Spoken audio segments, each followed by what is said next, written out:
मुंबई महिला पोलीस भरती दादर नायगाव या ठिकाणी भरती प्रक्रिया कशी चालू आहे याची आपण माहिती जाणून घेऊया आपले माननीय पोलीस उपायुक्त आनंद भोईटे सर यांच्याकडून. नायगाव येथे महिला पोलिसांची सध्या भरती सुरू आहे. काही उमेदवार रात्री येणारे असतात, त्यांच्यासाठी आपण राहण्याची व्यवस्था केलेली आहे. तसंच washroom, baggage room, lock room याची सुद्धा व्यवस्था आपण नायगावमध्ये केलेली आहे. करुणा सेवा ट्रस्ट यांच्या वतीने काही उमेदवार रात्री येणार असतील त्यांच्यासाठी मोफत जेवणाची सुद्धा व्यवस्था इथं आहे.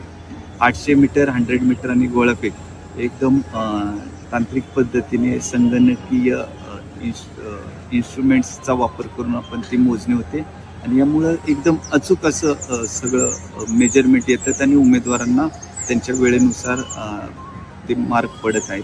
उंची मोजण्यासाठी सुद्धा आपण तशाच प्रकारची इलेक्ट्रॉनिक्स मशीनद्वारे त्याची मोजणी होत आहे.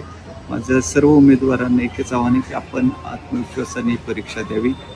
अतिशय कोणताही मानवी हस्तक्षेप न होता ही प्रक्रिया आपण पार पाडत आहोत आणि सर्व उमेदवारांना मी परीक्षेसाठी शुभेच्छा देतो.